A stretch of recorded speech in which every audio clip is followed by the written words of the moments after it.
semuanya, Assalamualaikum warahmatullahi wabarakatuh. Perkenalkan, nama saya Mirna Iji Ramadhani dengan NIM 230101191301115. Saya berasal dari kelompok 1, kelas Ilmu Pemuliaan Ternak B. Di sini saya akan mempresentasikan hasil laporan yang saya buat mengenai heritabilitas, korelasi genetik, dan repeatabilitas.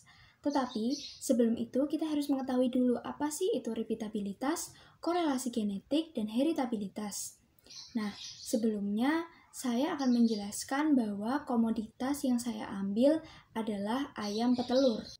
Nah, sebelum itu kita harus mengetahui dulu nih, apa sih tujuan kita mempelajari ilmu pemuliaan ternak. Jadi, tujuan kita mempelajari ilmu pemuliaan ternak sendiri adalah dengan harapan kita dapat meningkatkan mutu genetik pada suatu ternak dengan cara meningkatkan produktivitasnya sehingga diharapkan nantinya dapat meningkatkan penghasilan dari peternak. Nah, langkah-langkah bagaimana sih yang dapat dilakukan untuk meningkatkan mutu genetik pada suatu ternak?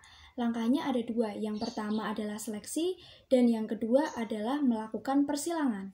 Nah, tujuan kita melakukan praktikum ilmu pemuliaan ternak adalah kita dapat mengetahui apa sih itu heritabilitas, korelasi genetik, dan repeatabilitas. Nah, diharapkan nantinya kita dapat mengetahui kegunaan dari penghitungan heritabilitas, korelasi genetik, dan repeatabilitas secara aplikatif. Selain itu, kita juga diharapkan dapat mengukur performance ternak dari produksi pertama menuju produksi-produksi yang selanjutnya.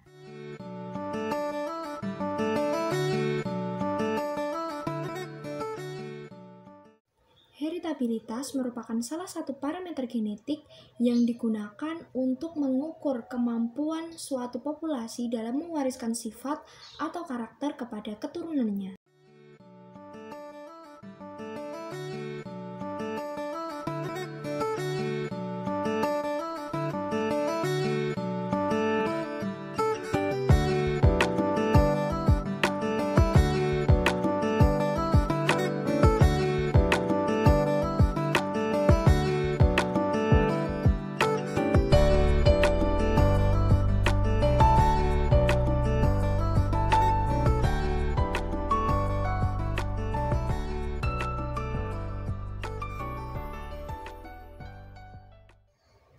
Nilai duga heritabilitas dipengaruhi oleh dua faktor.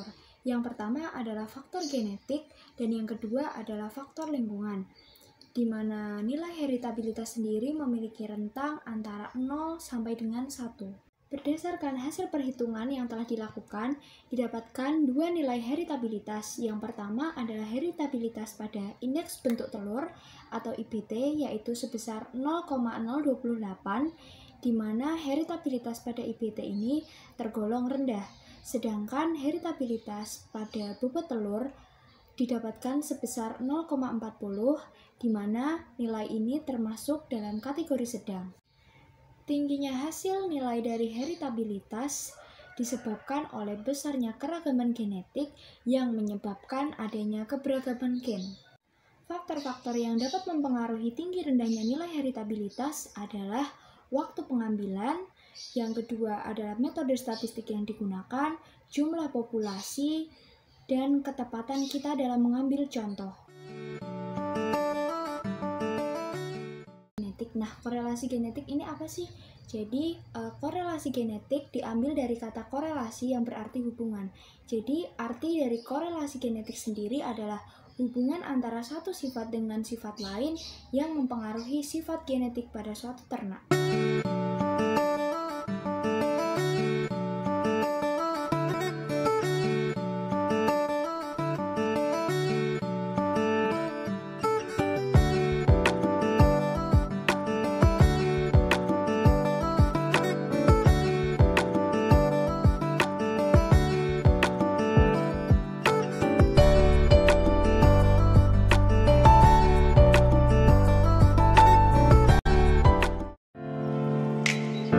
Repeatabilitas merupakan suatu parameter genetik yang mengukur kesamaan antara pengukuran sifat yang diukur berkali-kali pada ternak yang sama selama ternak tersebut masih hidup.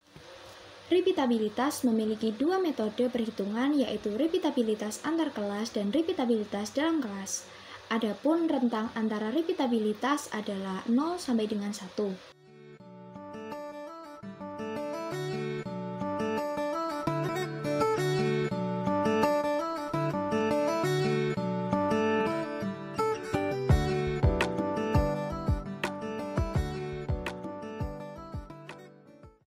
Hasil yang didapat berdasarkan perhitungan praktikum dari perhitungan repeatabilitas antar kelas pada bobot lahir 1 dan bobot lahir 2 adalah 0,4992 atau 49,92%. Hal ini menunjukkan bahwa kemampuan ternak ayam dalam memproduksi telur yang sama pada periode berikutnya sedang, karena masih berada dalam rentang namun nilainya mendekati rata-rata. Sedangkan 50,02% dipengaruhi oleh faktor-faktor lingkungan. Nilai repeatabilitas dipengaruhi oleh beberapa faktor. Yang pertama adalah gen aditif atau kombinasi dari gen dominan dan epistasis serta pengaruh dari lingkungan. Faktor populasi yang diamati, jumlah data yang digunakan, dan metode perhitungan yang digunakan juga dapat mempengaruhi hasil dari nilai repeatabilitas yang dihasilkan dalam perhitungan. Berdasarkan praktikum yang telah dilakukan pada mata kuliah ilmu pemulihan ternak, maka dapat disimpulkan bahwa nilai heritabilitas indeks bentuk telur berada dalam kondisi rendah, nilai heritabilitas pada bobot telur berada dalam kategori sedang, nilai korelasi genetik antara IPT dan bobot telur berada dalam kategori sedang, nilai repeatabilitas antar kelas IPT berada dalam kategori tinggi, dan nilai repeatabilitas dalam kelas bobot telur berada dalam kategori rendah. Sekian pemaparan hasil praktikum yang telah saya lakukan dan laporan yang saya susun. Atas perhatiannya, saya ucapkan terima kasih. Wassalamualaikum warahmatullahi wabarakatuh. Sampai jumpa.